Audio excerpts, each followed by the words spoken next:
Shalom, everyone. Hello. I hope everybody's doing great this coming week. You know, wherever you are at on a Monday with it. Some enjoy Mondays, some don't. I like even how they make even memes like personifying Mondays where they look all gloomy because nobody really cares for it. But I pray your Monday is going great for you. Today is our study time with each other, and so I have everything prepped.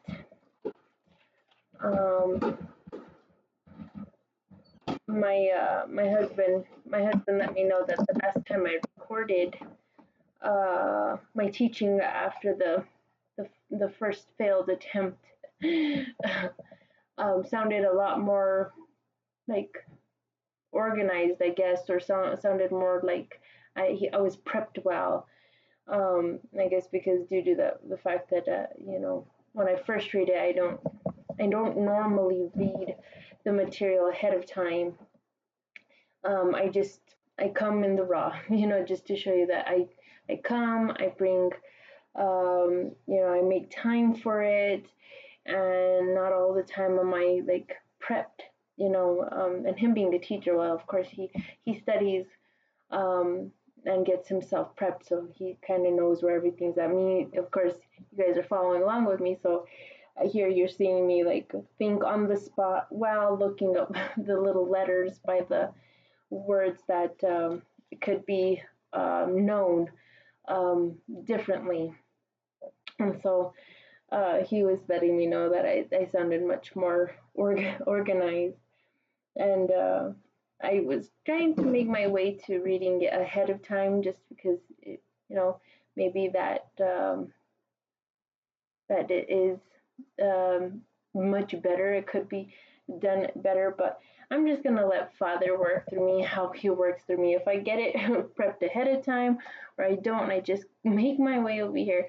At least you can see that I am just like everybody else. It does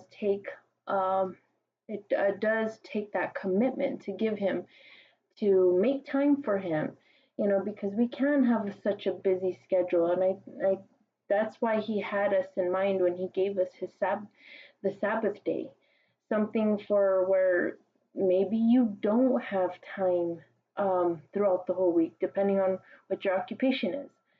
And if you're when you come to that realization that Sabbath was made for man, a day to where your job has to let you go so you can honor your Father, and now you can actually make time to give to him. During the week, he knows that we're busy, and that's why he says 6 days we should work, and then on the seventh day give him the attention that we want to give to him, because he's our Elohim, our God, our King, our Father, and he blesses us. And so we should want to spend time, just like with our regular family members, when it comes down to, events, whatever type of functions that are going on. And, it's going to be a family gathering, a family reunion. We will do anything, put time in, talk to the boss, get available time so we can go and be with family members, go and reminisce, go and see who comes.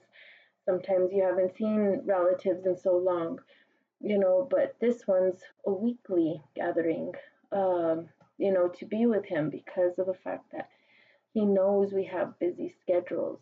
So it's something that's special that he thought of us, and I think it's beautiful when we can push ourselves even further, because we are to be praying without ceasing. That's like daily and all the time, and even sometimes that requires much effort to reminding yourself, hey, have you talked with him today, or at least to go and put in some time with reading to him. And so, ahead of the Sabbath gathering that you'll have with him. So those are, if you can, work at that relationship. It's a relationship. And yeah, so sometimes I can make it where I'm prepared, is what I'm getting at, and sometimes I just can't. But at least I am pushing myself to show you I am just like everybody else, and I want to put my um, strength to the relationship. I want that connection with him to be seen true, genuinely true, that I want him to see me as his servant, wanting to see me as his child, wanting to, you know, just wanting that connection with him. And so that's why, um, you know, we push ourselves to do it. Anyways, with all that said, um, before I put the 1 hour and recap on what was read, I will get into prayer. Abba Yehovah, I come before you giving you praise and thanks today. You are great and greatly to be praised, Abba. I thank you, Father, for what you do on a daily for us that, you know, can get overlooked, or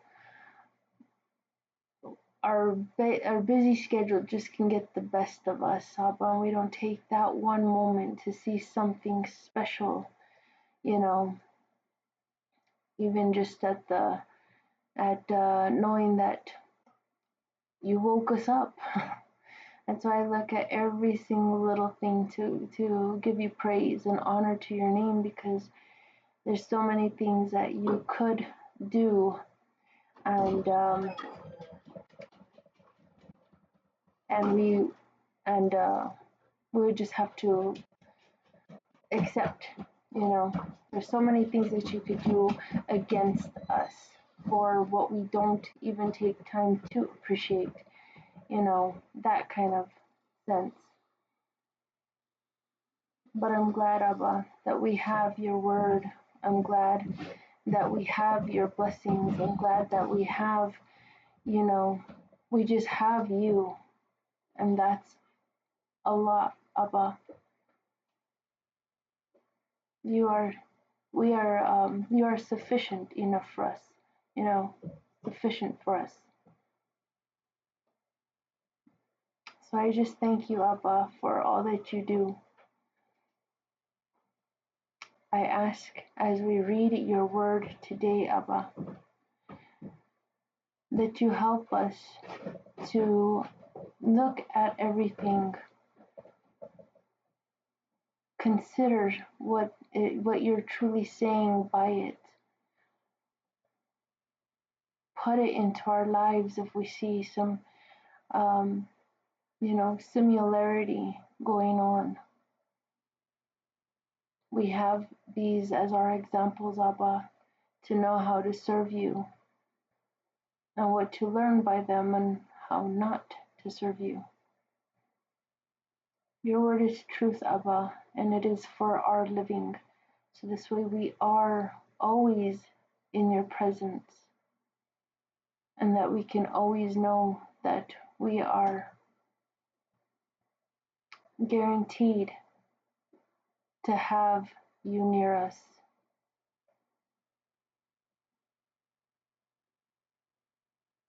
And your goodness upon us, Abba. As long as we make time to understand you through each passage. Help us, Abba, to retain all that we read. Do not let the enemy come and take what it is that you have given, in the ways that he blocks our memory from it, brings distractions. We start to think upon other matters, and we let them overtake us. Those are all his types of tactics, that he comes to steal, kill, and destroy what it is that we're starting to comprehend, and we're starting to see how to, shift shift our mindset, shift the way we are going about things that are similar to the same story we're just reading. That's what he comes to do. That's why we have the parable of the sower. So we ask Abba, as we make time with you, that you are writing it on our hearts.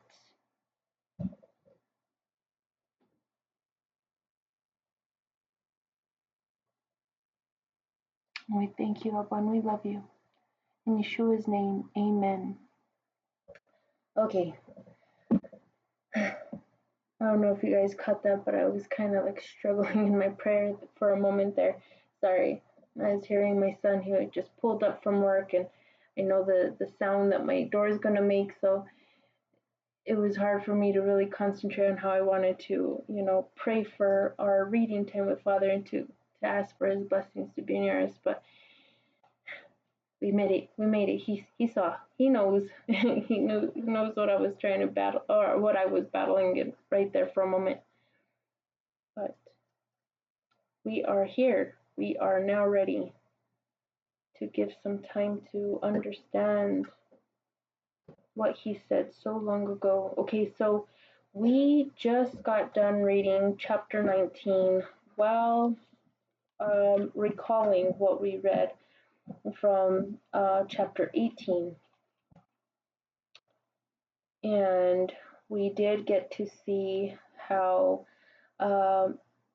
Lot, okay, so we went from, it shifted over from Abraham, and then it led it, we're starting to see what took place during Lot, who was raised by Abraham. Now, living on his own, and what he experienced on his journey, having lived in a place that was already beyond a cry for help. It was no longer able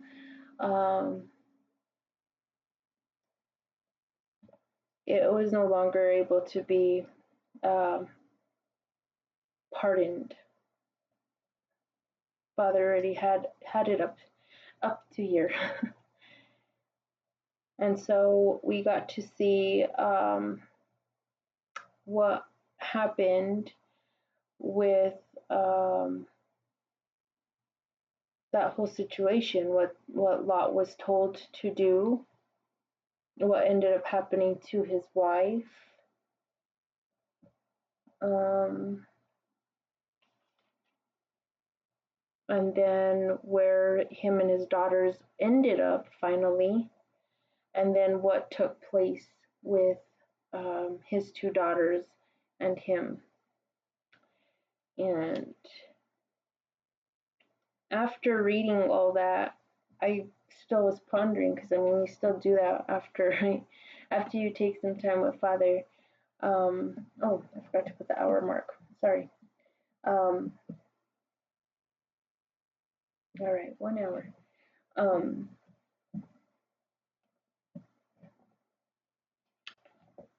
We tend to do that. You can read something, and then you sit there for a moment, and you're thinking just about everything that you just read, like, wow. And then at the same time, I tend to wonder, like, okay, have I ever seen this example somewhere, be it by, that around my family members, that around friends, that around just, other places where, I've come across others, maybe not knowing them, but have I ever seen this type of example before, to kind of help my understanding of it, or be it by movies. It's amazing how much movies and the movie industry and the music industry can all have similar understandings, possibly not even knowing of the word, and yet they have depictions of similar stuff, good guy versus bad guy, and so forth and so on, by examples to that. So I always like when I read the word, I'm always like, okay, how would that have looked? Did I ever see something similar to it? And so I know last time I had mentioned I have never known anybody to come from like an incest type of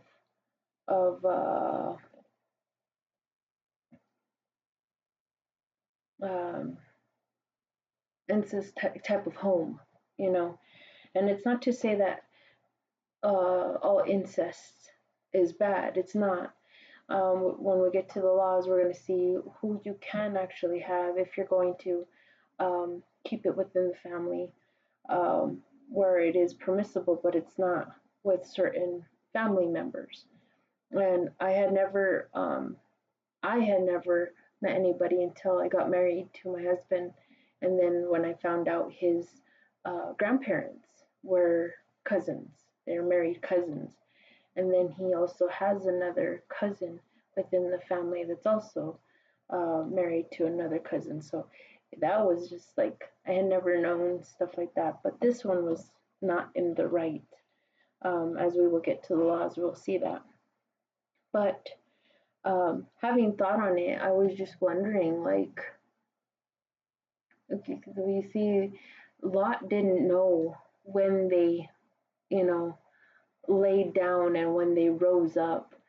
But here I'm just wondering if he was that strict, in a sense, because of what trauma they just experienced, and maybe he never let them go back to that one little city that they, had originally got permission to go to, and then left finally to get to this one mountain, and then maybe he never let them, be around people for whatever reason. These are just, like I said, um, theories and what ifs kind of thing.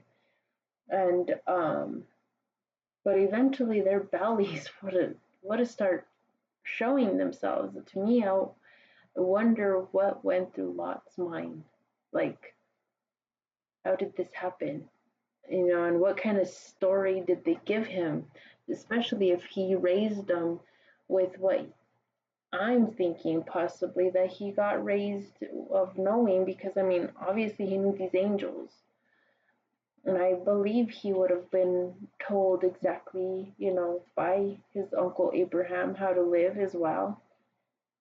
So I'm just wondering, I'm just wondering what stories they must have told him. Like, well, when you were drunk that night, we went to that little town, possibly,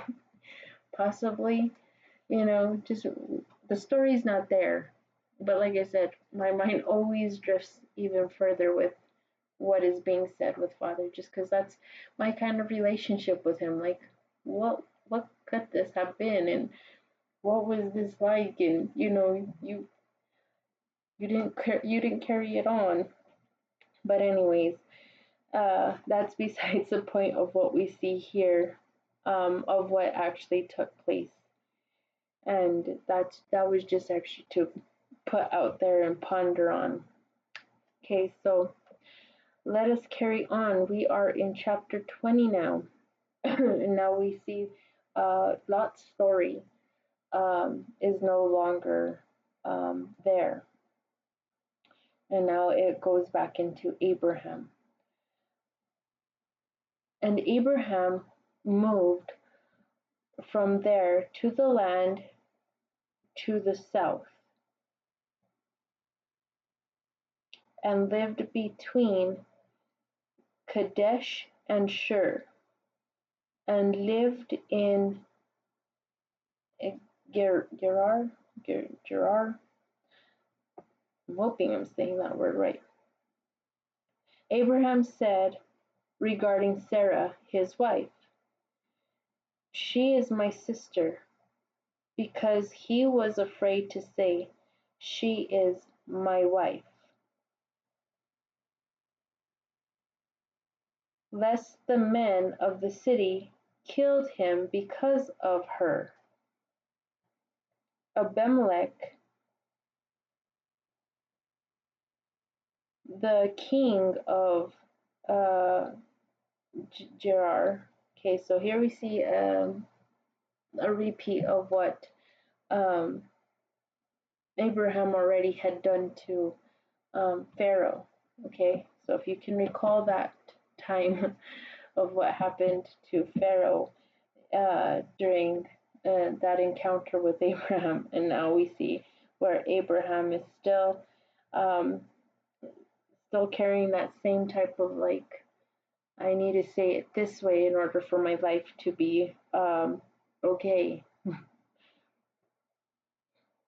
Okay, so um, like it makes me wonder, like, didn't he already experience that? Like, didn't Father like talk to him like you didn't have to lie to Pharaoh? You know, I was here this whole time, but I don't know. Here he's saying it again, but this time to King Abimelech of Gerar. Okay. Abimelech the king of Gerar sent for and took Sarah, and God came to Abimelech in his sleep at night and said to him, you know, and at the same time, who knows if Father wasn't allowing this for the sake of showing these other kings, you know, who the true living God was, you know, makes me wonder. Because I mean, if we look to Pharaoh, who had the dreams of the corn stalks or whatever, and then the ones of the cows. It's not like he was talking with a god. He was seeing something happen to the land, not knowing it, of course. But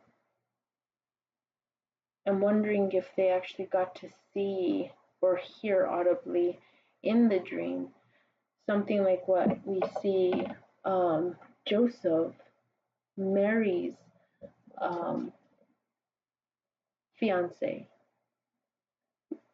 have a dream and the angel woke him, you know, to not um, think to stone her because of, you know, she was carrying the Messiah for Yehovah. She was called.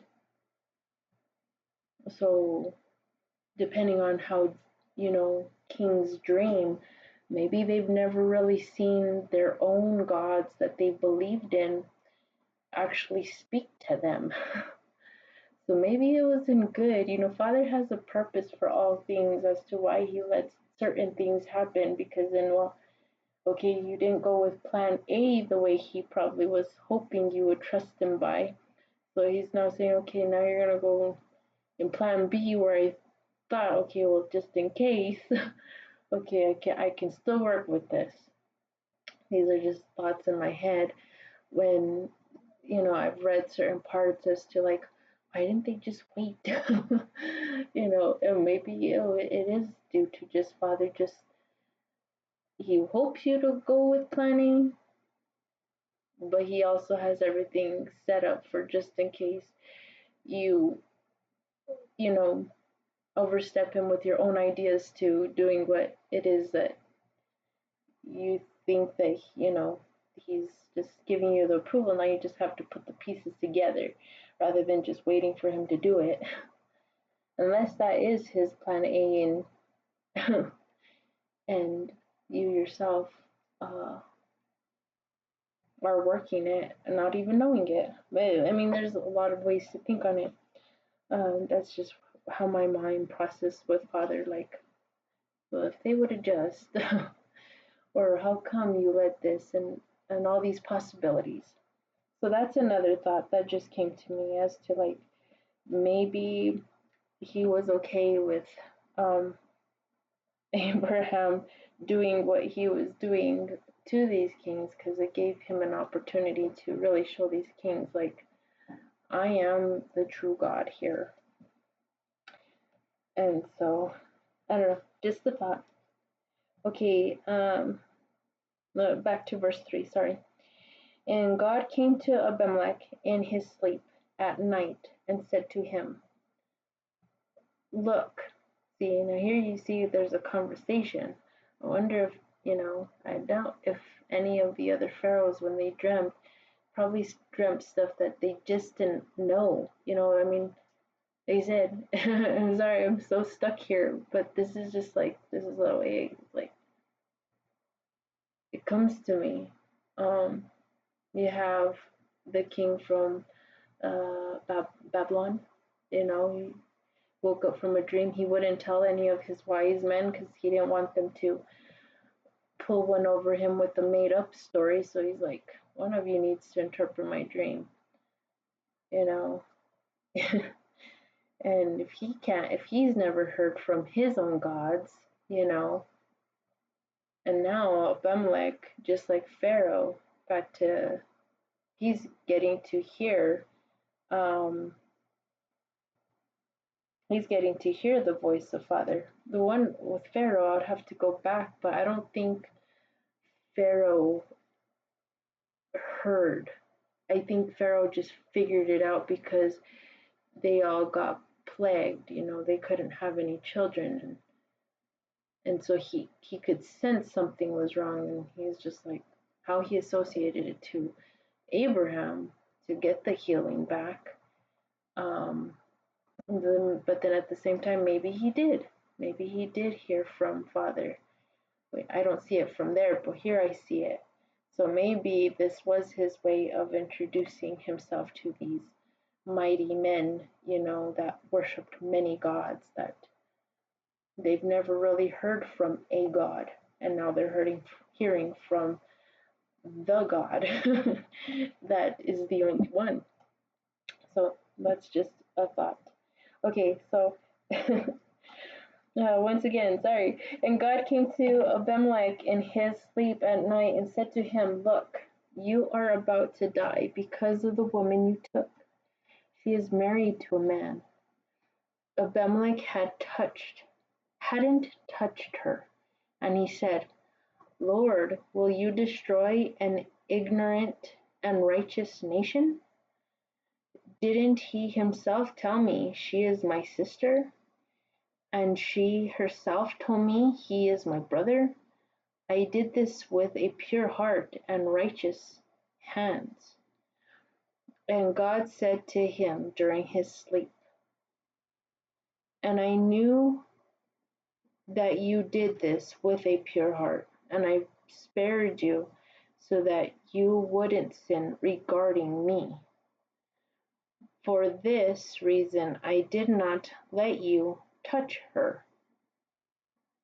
Now return the woman to the man, because he is a prophet, and he will pray for you, and you will live. And if you don't return her, know that you will die, you and all your things. Okay, so there we see where the conversation is, and with Abimelech, we can see that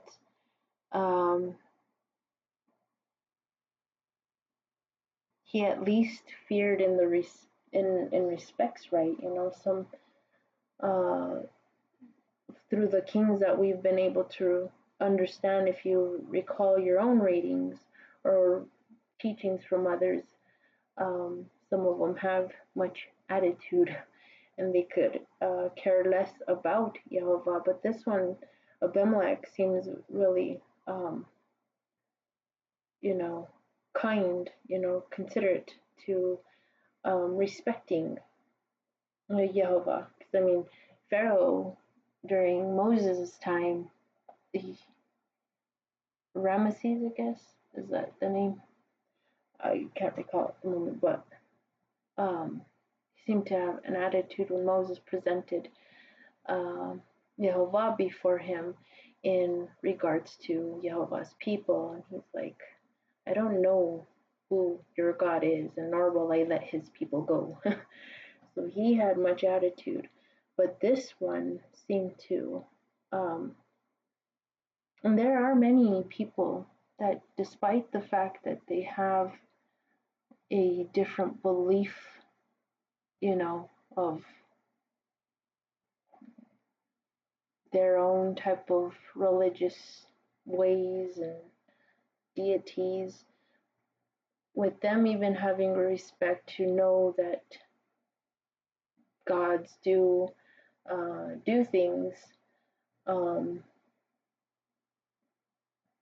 some really, hold to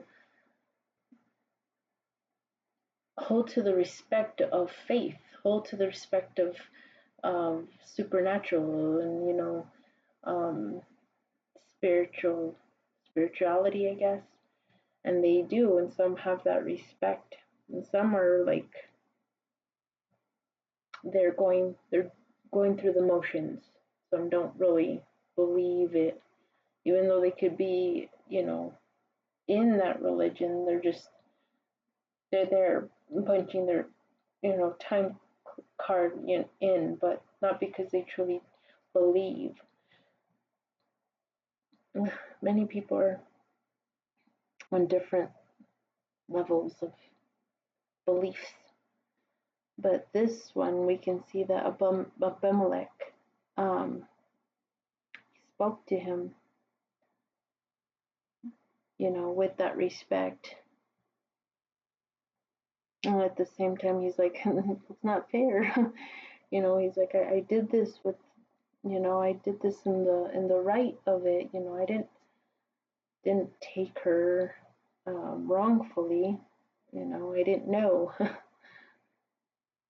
And you can see where Father, he's good on his chosens, and he's good, he causes it to rain on the good and the bad. Those that have yet to really fully give themselves over to him. Um,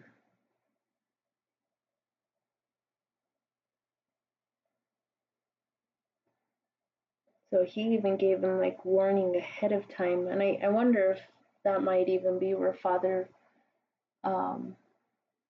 These are just questions I would have with him, as to like he did it differently with Abimelech, because the first one maybe he responded too quick on Pharaoh with plagues. But like I said, in the way it can be read from the last time that I read it, kind of almost seems like he almost had Sarah. I mean, it's just a theory. I pray not. I don't know. But the way it can be read, it kind of looks like Pharaoh did. And who knows? I mean, but some would say like, well, why would Abraham put her in that predicament? Well, because he was saving his life for one, and yeah, what man would want to put his wife up to chance the fact that the other man will have his way with her? But I mean, look at Lot. He was willing to give his daughters up just so this way he was protecting the angels that were in his house. So when you're trying to do something in the right of it, put the person in that predicament that something can come about. And so I'm wondering if Pharaoh did possibly have something to do with Sarah physically, and therefore the plagues came. Who knows? Because usually, I know some would say, well, he didn't sin. They told him that uh, Pharaoh was told that she was his sister, and that's his brother, and that would make Father an unjust God to give someone something if they hadn't sinned yet.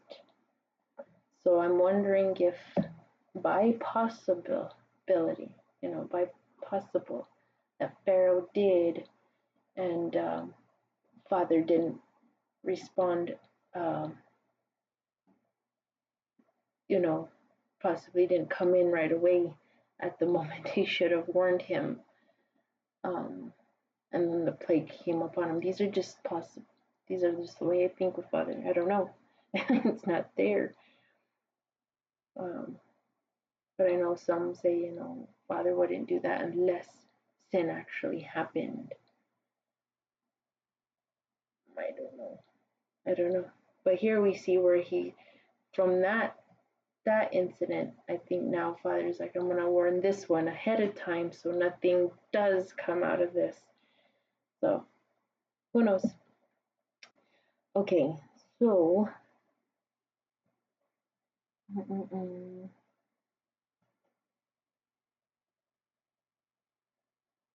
okay, so now we see where he's letting him know, like, you just better give her up because um yeah, they're a couple.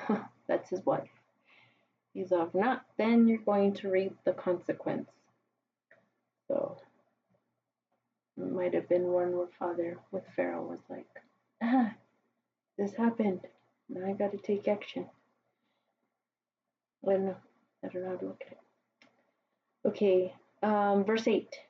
And Abimelech rose early in the morning and called all his servants and told them all these things.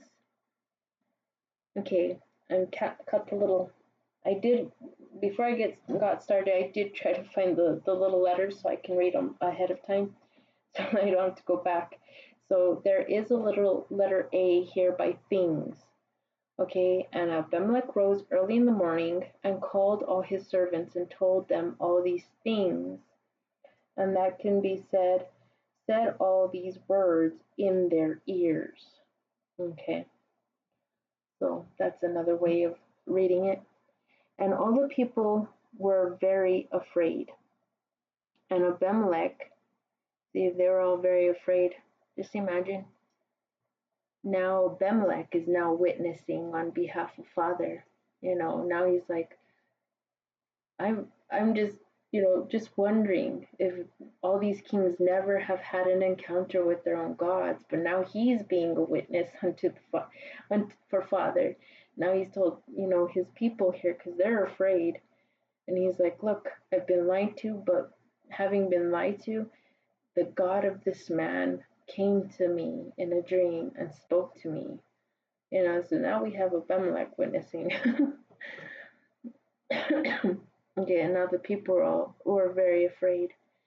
I mean, I don't see why you should be afraid if you've.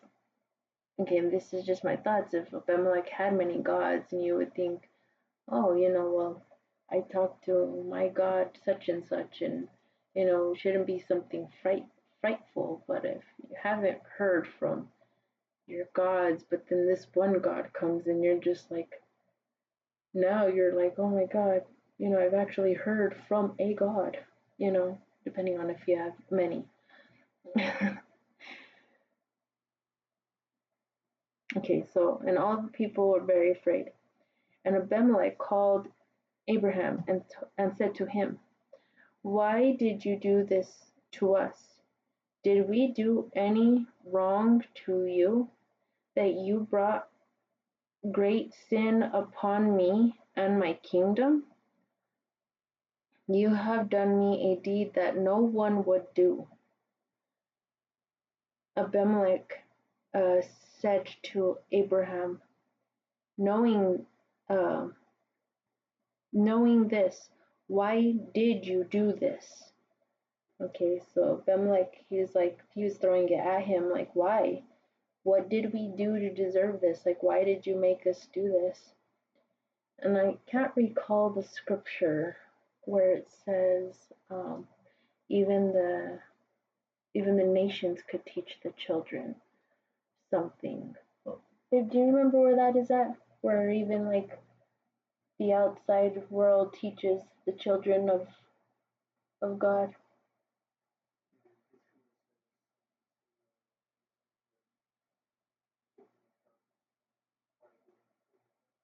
Yeah, children of darkness are wiser than the children of light.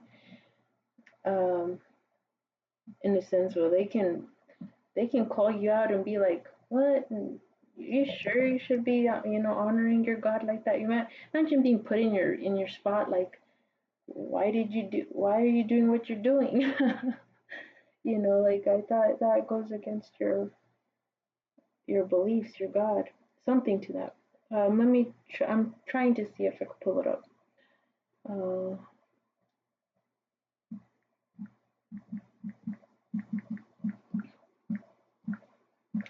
uh,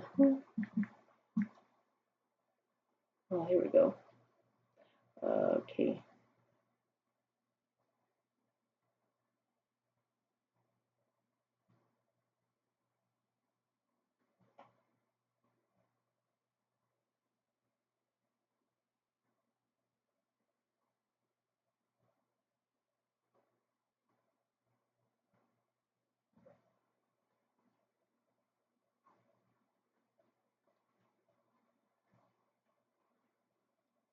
Okay. I'll read the King James version. And the Lord commanded the unjust steward, because I don't know if I said it. Luke 16:8. Sorry.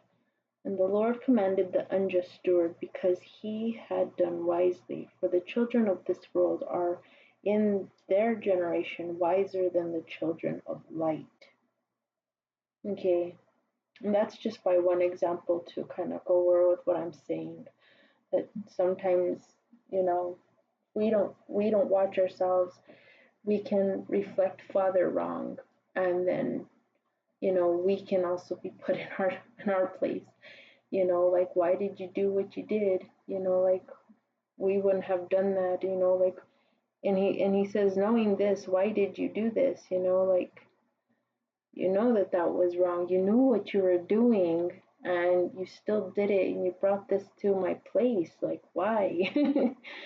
you know and it's not to say of other things out there by um, those that are not committed to Father yet having other types of wisdom that you can pass on. There's much things that we can glean from even nature. It's not to just show the worldly children have you know good things also to share, um, you know of understandings, because Father meets everybody on their spots. So it's not like they don't. It's not like um, it's not coming from God Himself with the way that He's meeting them. Even still, if they haven't yet come to Him, so their wisdom still comes from the Creator, regardless that we don't see them yet as children of light. They just have yet to want to come into giving themselves wholeheartedly. But their wisdom doesn't just come from no place; it comes from Father. But we can see that. And here's a good example to it. Um, Abraham said, verse 11, because I said, it seems there is no fear of God in this place, and they will kill me on my wife's account. And when I read this a while back, that even got me to see, like, kind of goes with what Peter's vision came to be, you know, where the blanket of animals or whatever that was came down, and he was thinking Father was testing him to eat it as if it was food, um, if it was meaning food. And then he was like, no, I haven't eaten nothing that's uh, not uncommon. Or is it common? The vision. Unclean. Oh, yeah, unclean. And so, then later on, as Peter wakes up and he sees what the dream actually meant, it wasn't animals, it was people, and he's like, don't call it unclean, you know, because we can get to a place of where we think that just because um, we're serving Father and that He's not in all creation, He's not in all men, that, oh no, these ones don't have the same God that I'm serving, so they're going to treat me a certain way. we can go around judging it, prematurely, too quickly, with some, not knowing that maybe they might not know him fully as what he has allowed you to see yet, but they have an understanding. Like I said, he meets everybody um, all differently. He deals with every single one, differently. And so we could go around thinking that, no, there's we're gonna get mistreated here.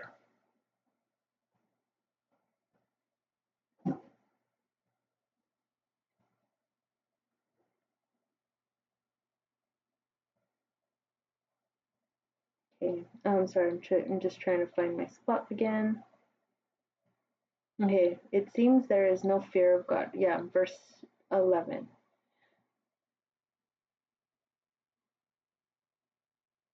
Abraham said, because I said, it seems there is no fear of God in this place, and they will kill me on my wife's account.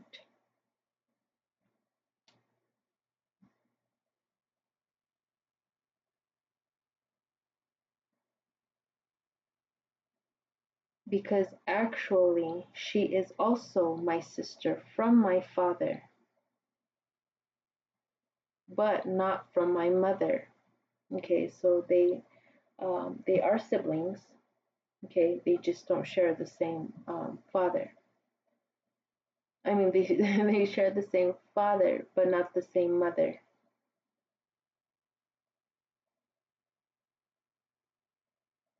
And she became my wife.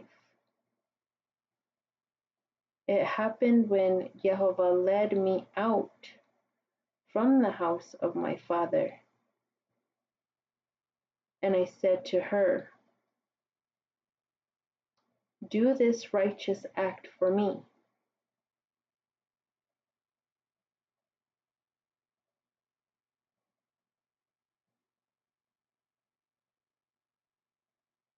In every place we enter, say about me, he is my brother. Abimelech took 1,000 did did drachmas. Drachmas. Don't know what that word means. Uh, sheep and calves and servants and maids, and gave them to Abraham, and returned Sarah his wife to him. And Abimelech said to Abraham, look, my land is in front of you. Live wherever it pleases you. He said to Sarah, look, I have given 1,000 drachmas to your brother. These will be yours for the honor of your face and for all those with you. Now speak truthfully about everything. Abraham prayed to Yehovah, and Yehovah healed Abimelech and his wife and his maids, and they bore children. It's kind of one and the same to um, Pharaoh's situation. But here it says that he healed them, so it's kind of like, I guess, what Father warned him was just of death next. So it seems like still kind of like a plague still hit regardless, because he still needed healing, because now they were able to bear children, because Jehovah had shut from outside every womb in the house of Abimelech on account of Sarah, the wife of Abraham. So they still got something on them, just so that way it wouldn't go further.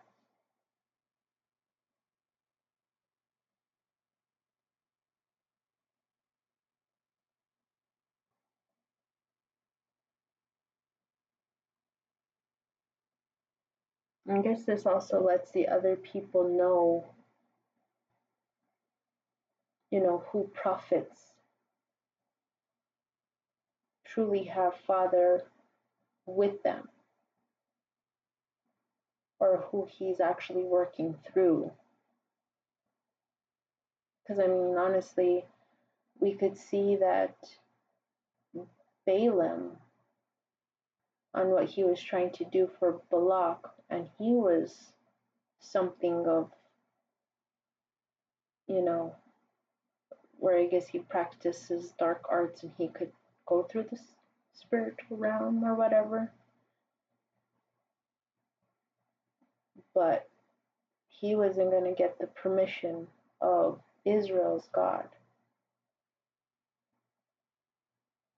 But this kind of sets these kings up to see, like, not gonna have anything to do with my anointed ones. You're gonna have to seek them for, my graces. If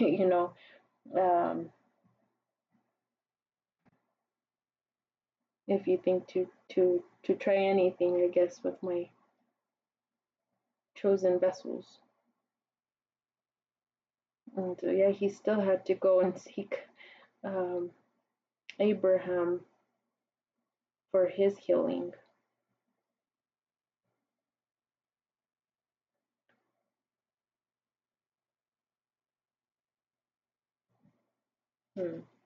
Give me one moment. I just kind of want to go and examine that one all over again with Pharaoh. It's just Sarah in Egypt.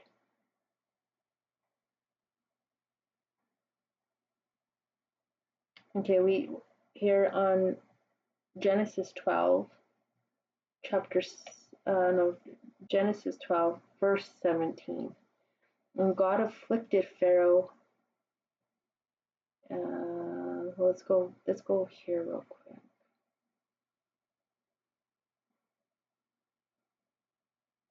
No, we see if we go to 16, and they treated Abram, okay, when his name was Abram, well, because of her, and he had sheep and calves and donkeys, servants and maidservants, mules and camels. And God afflicted Pharaoh and his house with great and grievous trials because of Sarai, Abram's wife. Pharaoh, having summoned Abram, said, "What is this you did to me, that you did not tell me that she is your wife? Why did you say she is my sister? So that I took her as a wife for myself. And now, look, your wife is before you. Take her, depart." And Pharaoh commanded men regarding Abram, and that they should accompany him and his wife and all that was his, and Lot with him. I don't know.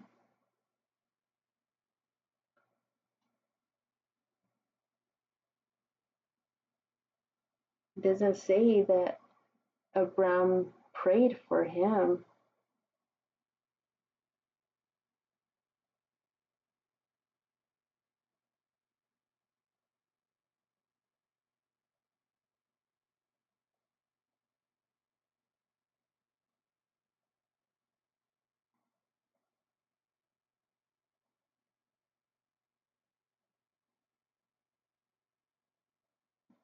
But for him to tell Abram,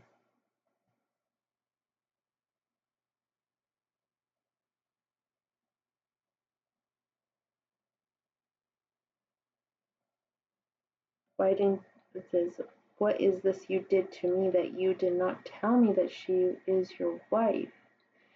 So he found out somehow.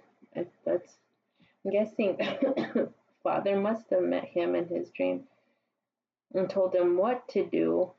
And Pharaoh, a much ancient Pharaoh, looks like he's having the same kind of hardness of heart to not even ask Abram here for his own healing, because it's just as he's like, "Here, take her and depart." And then it just goes on to say that Abram and his wife and Lot, they took off. So maybe he was told, and yet he was, seen to have a hardened heart and didn't even ask for to be healed. That's how I take that part. But anyways, that is in Genesis 12.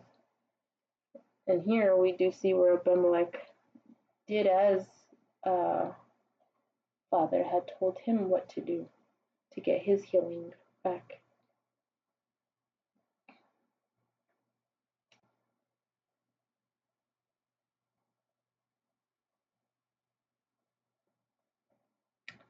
Okay, let's see here. 18 minutes more. Let's read on. Okay, we're on now chapter 21.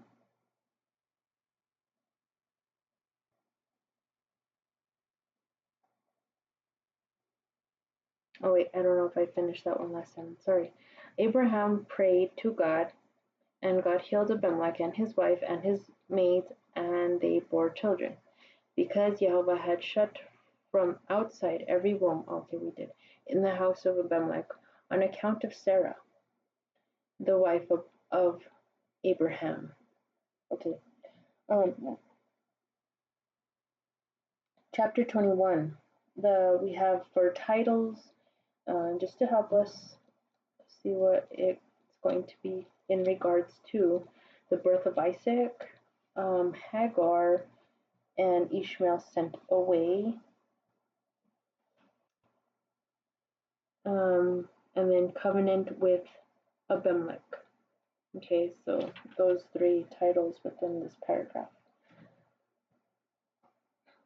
And Yehovah visited Sarah as he said, and Yehovah did to Sarah as he had spoken. And Sarah conceived and bore Abraham a son in his old age. At that very time Yehovah had told him. And Abraham called the name of his son who was born to him, whom Sarah bore to him, Isaac. Abraham circumcised Isaac on the 8th day, just as Yehovah had commanded him. Abraham was 100 years old when Isaac his son was born to him. Sarah said, Yehovah has made laughter for me, for whoever hears will rejoice with me. And that we do. we laughed with her, and we just praise Father that she got to see and know. And she said, who will tell, verse 7, and she said, who will tell Abraham that Sarah is breastfeeding a young child? For I bore a son in my old age.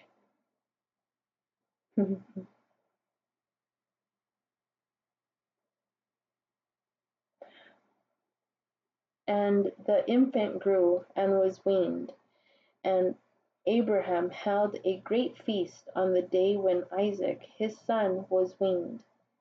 But Sarah saw the son of Hagar, the Egyptian, who was born to Abraham, playing with Isaac her son, and she said to Abraham, banish this maid and her son, for the son of the maid will never inherit with my son Isaac.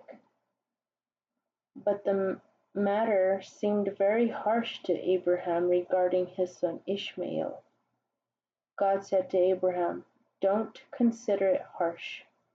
Okay, and here we have the little letter B next to the word harsh, and it could be said, let the matter not be harsh before you. Okay, so it could be said that way. So don't consider it harsh regarding the child and the young woman. All that Sarah says to you, listen to her voice, because offspring will be named for you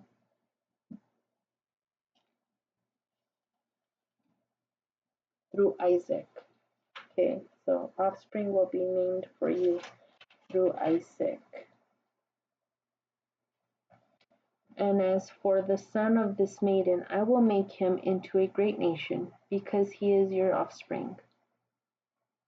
Abraham arose early and took the bread loaves and a skin of water, and gave them to Hagar, and he also laid the young child on her shoulder, and sent her away. When she left, she wandered the wilderness, down to the well of the oath. The water from the wineskin came to an end, and she put the young child under a single sliver fir. She left and sat down opposite him at a distance of about a bow's shot, because she said, "I certainly won't watch my child's death." And she sat opposite him at a distance, and the young child shouted and wept. God heard the voice of the child where he was, and the angel of God called Hagar from the heavens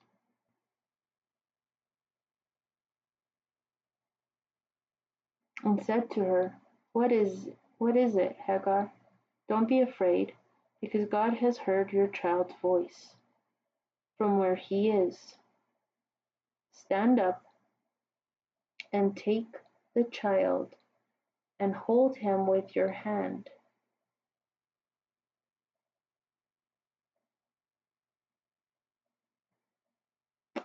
for I will make him into a great nation." And God opened her eyes, and she saw a well of living water. And she went and filled the wineskin with water, and gave a drink to the child. And God was with the child, and he grew up. And he settled in the wilderness, and became an archer.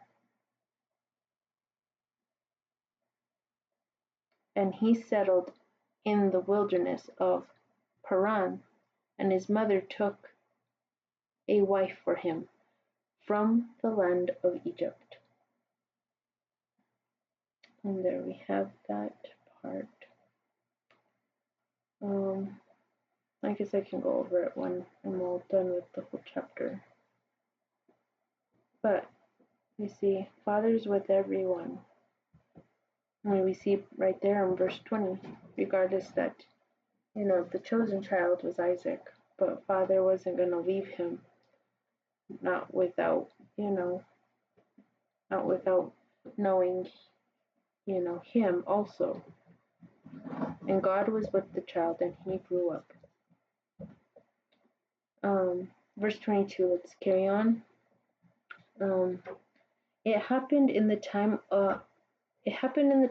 and Abimelech and Ahuzzath, his best man, and Philcol, I don't know if that's if the ph is supposed to have that f sound like we've learned in school.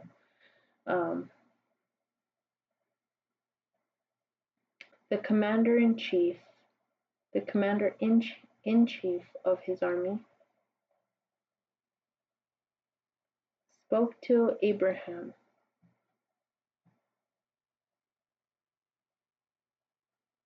saying, "God be with you in all that you do. So now swear to me by God that you won't do wrong to me or my offspring or my name, but you will treat me with the righteousness I have done with you, and also the land that you lived in."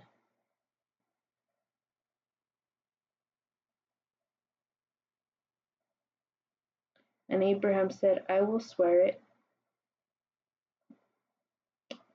And Abraham asked Abimelech about the cisterns of water. which the servants of Abimelech had taken for themselves.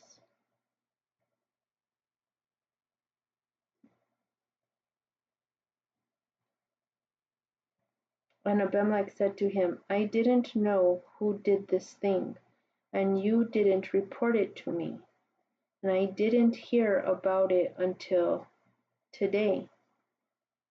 And Abraham took a sheep and calves and gave them to Abimelech, and the two established a covenant. And Abraham set 7 ewe lambs apart from the sheep. And Abimelech said to Abraham, What are the 7 lambs which you set apart from these sheep? And Abraham said, You will get these 7 ewe lambs from me, so that they will be proof that I myself dug this well. Because of this, he called the name of that place Well of the Oath, because there the two swore an oath, and they established a covenant at the Well of the Oath. Abimelech and Ahuzah, his best man, and Phicol, the commander-in-chief of his army, got up and went back to the land of the Philistines. And Abraham planted a field at the Well of the Oath, and there he invoked the name of Yehovah everlasting. Abraham lived in the land of the Philistines for many years. Okay, so 6 minutes more, so I guess I'll just use that to just talk on whatever stood out.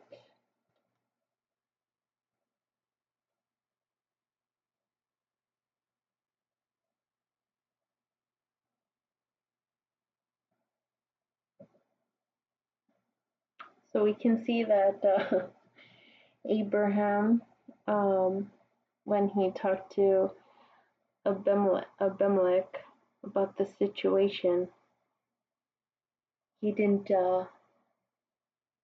was like, I didn't necessarily lie. Like, it's truthful, I just didn't bring it full on to the understanding of how she is my sister. But yes, she is my wife.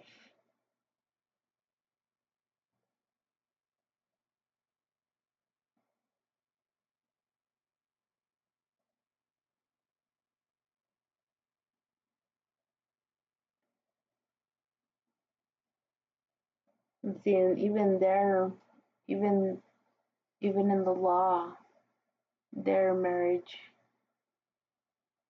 would be in the air of things, because you couldn't have your sister, your father's wife,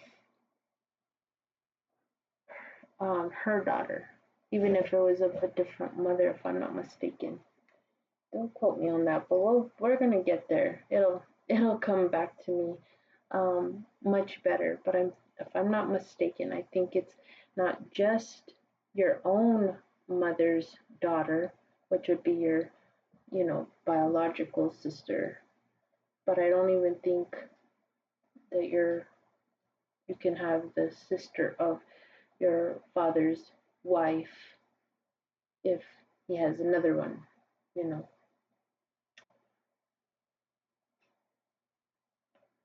But remember, he got pulled out.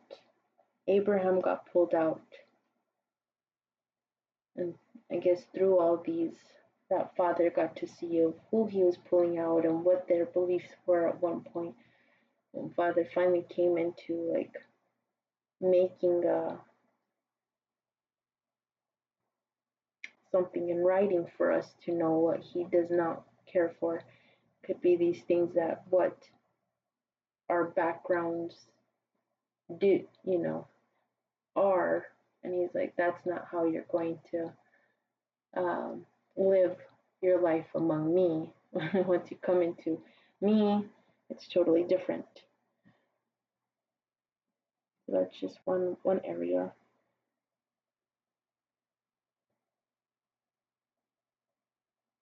Mm,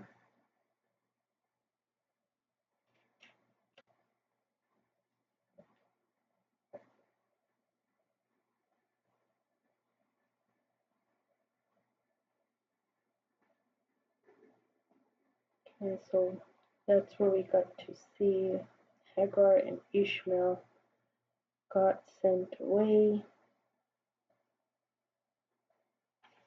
but father was still with him.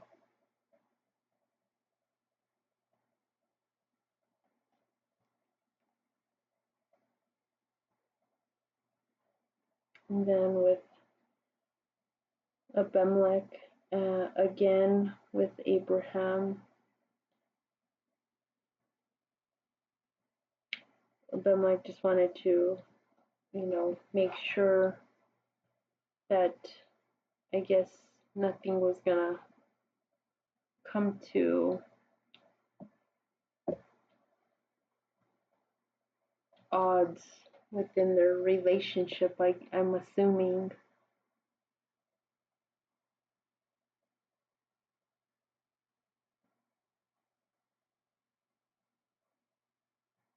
And Abimelech still seeming to like teach Abraham how to communicate well. Because I guess Abraham's like letting him know of this one situation about the cisterns.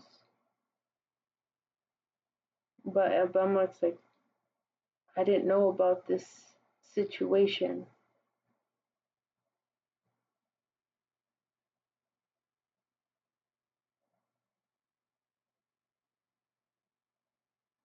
But he was just letting him like, why didn't you report it to me?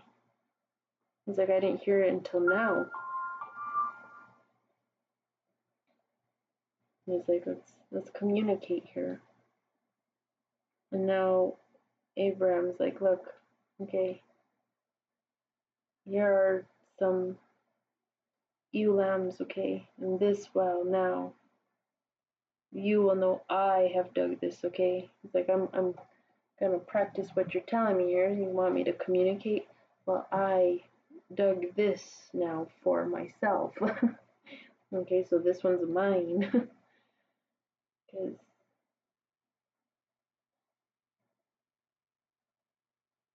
maybe Abraham thought something shady was going on by Abimelech, maybe having sent someone to, that's time, that have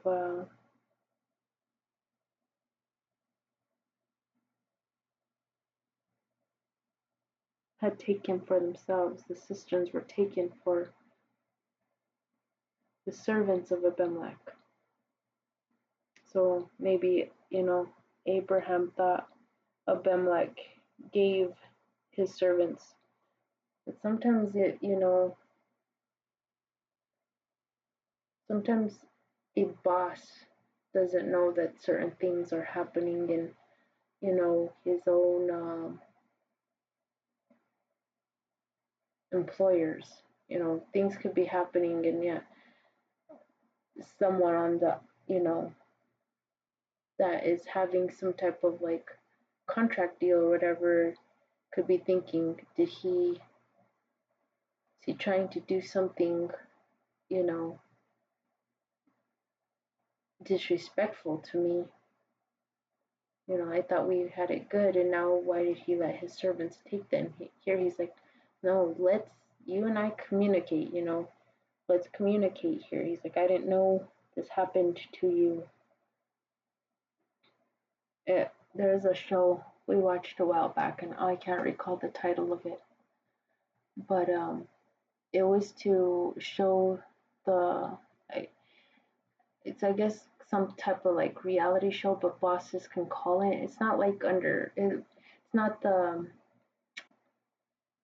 undercover boss. I think that's a different type of title of another popular show that came out, but this ones were different, where the bosses could see stuff was happening um, to them financially, and they were like wondering what was going on. And so um, these people would go and put hidden cameras. And here the boss didn't know that they had employers that were shady. So sometimes you can have, you know, a mole in your midst, you know, in your same area. You can have a traitor in your midst, and you don't know this thing, but the person you're trying to, stay in connection with, and respects, and covenants, and contracts and whatnot. They think because you're the boss, you know exactly what's going on. Not even in my own home, me being mom, can I catch everything of what my children are doing. And so if someone were to come and tell me something that they did, they could think that I'm allowing certain behavior happening in my own house, and yet I don't condone certain things. So that's how I kind of take Abimelech's conversation here, and he's like letting Abraham, like, look, me and you have to stay in communication for this, for our our care for one another, of doing good for one another, stays intact. Because right away he tells him, swear to me that uh, to me by God that you won't do wrong to me or my offspring or my name. Like, you won't go and speak things ill of me, but you will treat me with the righteousness I have done with you. Like, I've been treating you with respect, you treat me with respect, and now Abraham's like, look, well, let me call you out on this. And how much more is, he's like, I'll swear it to you, but okay, then how about this for respect? Like, come on, Abimelech, like, why did you have your servants take these cisterns, And he's like, look, I didn't know. I didn't know, and you didn't communicate with me, like, let's communicate with each other. And so now he gives him the lambs. He's like, okay, well, I'm letting you know I dug this one here, and we're both making an oath here together. So that's kind of how I read that situation.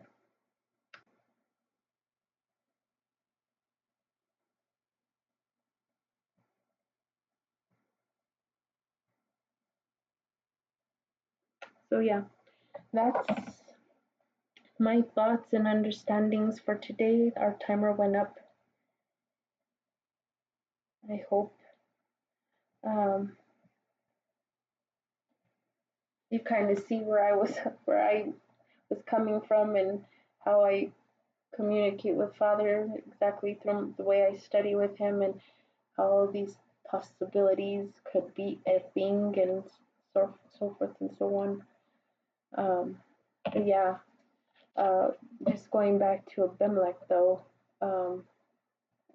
in the start of Father's encounter with him, we can't go around always assuming that just because, now we are in this place of Torah.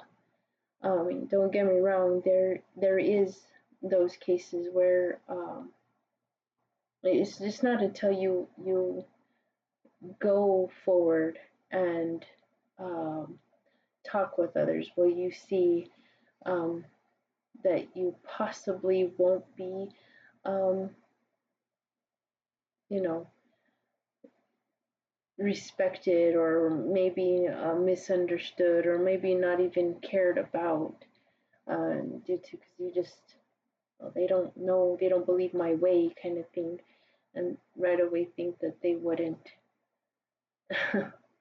um, respect your own beliefs. And there are many places today that do just that, but not everybody is the same. We have to learn more at communicating with others about our beliefs, and hope that they'll be, um, as much as they put themselves forward, that they, have religious beliefs and they honor their gods, respectable, that they'll look at yours in respects of how, what belongs to you and all that. Because there are some that they respect their gods and their beliefs, you know. And you have the example of those that were on the boat with Jonah, and all of them wondering which god was mad, you know. So everybody has a faith in someone, and hopefully they'll consider what you have to tell them in the truth of things, and not to take what is not yours. And know that your God is on your side and will help the situation. And then, go and read, I think it's that of, don't call anything, let me get it for you. Don't call anything unclean.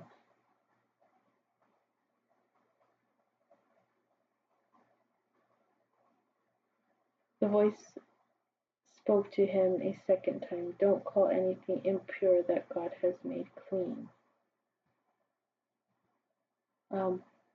The English Standard Version. And the voice came to him again, second time. What God has made clean, do not call common. Okay, common, not uncommon. I thought it's uncommon. Common.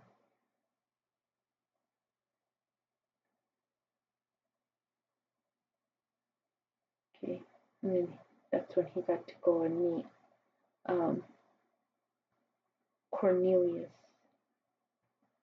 And he came in. He respected and wanted Peter's God.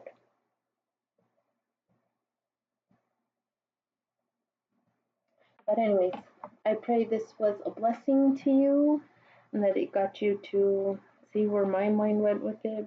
Maybe brought some confirmation to your own thoughts when you read it, or if you are reading it, you kind of see what it is I'm seeing it, and if you're seeing it too.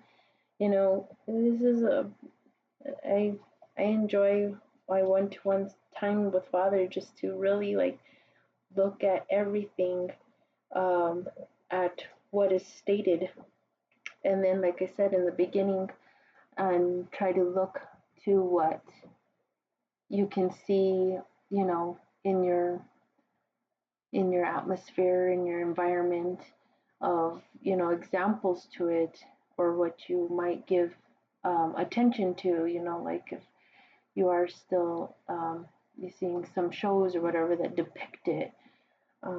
There's a lot of truth that can be gleaned from there, and a lot of it points to the good, and it also points to the sinful nature, that if you see it, then all the more it proves, that His word is true, and that we shouldn't fall to those things. So everything brings us His answers for right living.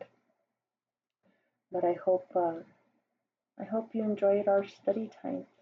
So what can we get from all this? I try to look at the end of my study, like, what can I get from it? And I see that through Abimelech, that not everybody will not want to respect you, in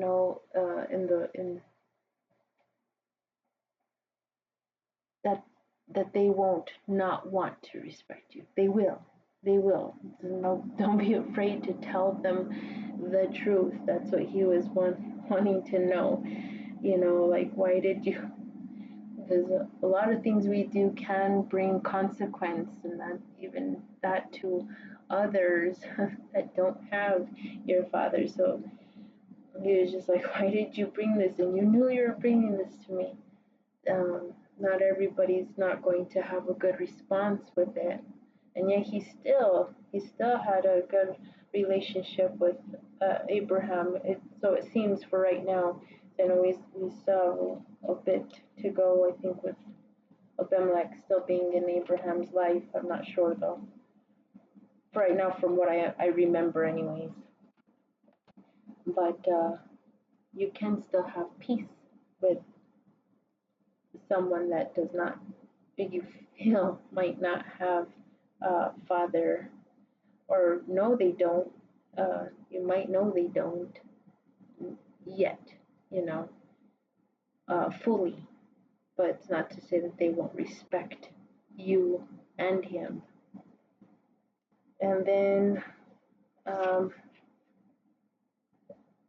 and just know that Father is with a lot, with many. Father is with many, just like what we got to see. Um, even though Ishmael got um, um, told to leave, him and his mom were sent away. That's what it says. Sent away. Father still is with many. So, yeah. And that takes care of it. So let's pray to Abba and thank him for what we have gleaned today.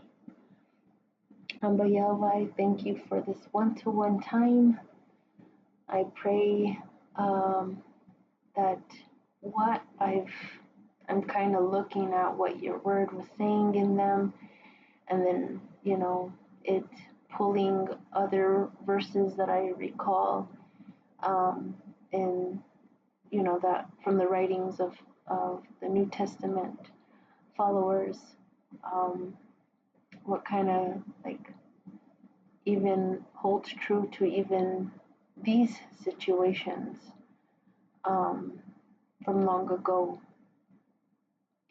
Um, is seen in the same truth. Like if I'm seeing it right, am I thinking it, as so? I know a lot of things I share with you is on possible. These are possible, could be. I don't know because I wasn't there. Your word just gets me to ponder. But in all of that wondering, it still holds to my understanding of what is really there and what I know of what you would want um, out of me. Seeing these examples and seeing how would I have done it differently had I been in that situation. Now I see that Abimelech. There's some that would think like him, that would want the truth, full on truth, and they would still, respect my belief, and I shouldn't, be shy to speak of my truth, or whatever it is that I have, or that they question, or that they wish to, have from me, just to always be open and honest all the way, because you're there and you're taking care of the situation. But I can try to respect my neighbor, love my neighbor as myself, and I would want the truth, so this way I wouldn't I wouldn't taste any type of plagues or something. I wouldn't want to face that. I would have wished someone to tell me the truth. But I just thank you for all these things that we can reflect on and see where your laws fit certain parts and everything, Father. You're just speaking from every place and more just confirmation. But I just pray that from how I understood it, made you happy, and you could see where how I thought or how I came to that thought, and it could be so, or it was so. If it is, I mean, it's not fully there to say, but if it made you smile and say, "Well, she got it," that would, you know, that's what I'm hoping, anyways, Abba, is always to collect those smiles, even though I'm not in your presence to fully see them, but just to uh, just to know I made your day in any way, even not being there to actually see the confirmation on your face. But be with us all, Abba, as we keep on searching your truths and seeing you in each, um, you know, example before our face that we do right in your sight, Abba, at all times. In Yeshua's name, Abba, we love you and we submit our lives to you. Amen. Well, that's it, loved ones. I pray you have a blessed remainder of the week, and I shall see you again soon. Love y'all.